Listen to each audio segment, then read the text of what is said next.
When this project came to me and I sat down with Rafe and our producers, it was so massive. It wasn't one script, it was several scripts and a Bible. What excited me was the fact that I'm going to get to design many cultures, many characters. There are so many layers to designing it. How I approach a project this large is getting a grasp on not just season one. Season one is what we're shooting this year. But I know there's book 13. Therefore, I had to know more than I could get from my scripts so that I could back into what I have. I wanted to get as much from the book as we can. Without having that knowledge, I couldn't even begin to design this project. Gypsy Taylor, my assistant costume designer, and I were in Los Angeles for 2 weeks prior to coming to Prague, and we sat with Sarah Nakamura, who is our all things Wheel of Time expert, and Rafe Judkins, our fabulous showrunner and top creative. We went over, what is this story? Who are these people? From these sessions that we had, we started to build a map. What does this land look like? Because it's a land of many cultures, and it's a land of a journey from 2 rivers all the way into the eye of the world. In inventing worlds, I need to invent the rules of the world. Because without rules of the world, you don't have a real world, and we need to make Wheel of Time real. We find our map, and in our map, we have our lands. And in each land is a different culture. Each culture, each land encompassed textile, color, pattern, motif, cultural references of the male and female characters in each of these 7 lands. And that's how we started.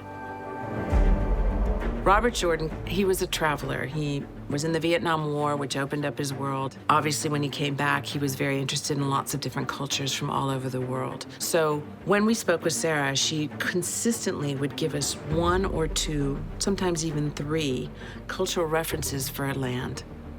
So we would take, let's say, Kyrene, which is where Moiraine is from. She said the women have this very upper crust French influence. The men had this Chinese influence of a more middle-class Chinese. And these were these 2 cultures that he put together and created Kyrene. So how can we somehow elevate and bring into this world, not period French, but maybe the silhouette? I looked at French runway, I look at French paintings, and I look at French costume. The beauty of fantasy can be anything. It doesn't matter as long as it makes sense, as long as it helps further the story and tell the story. I have a brilliant leather worker, Rob Goodwin, out of London, and his eye and his sensibility and his aesthetic has this certain sophistication to it. Whatever he does feels like it's from the same world.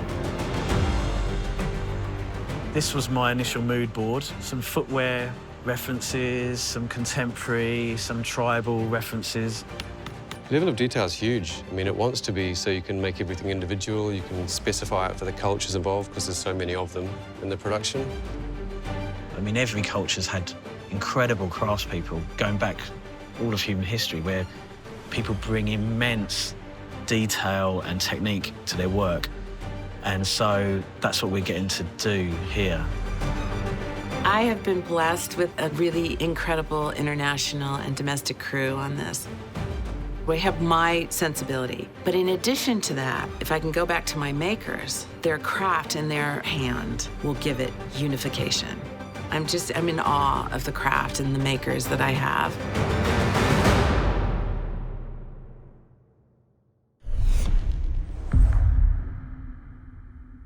Whoa, oh my God.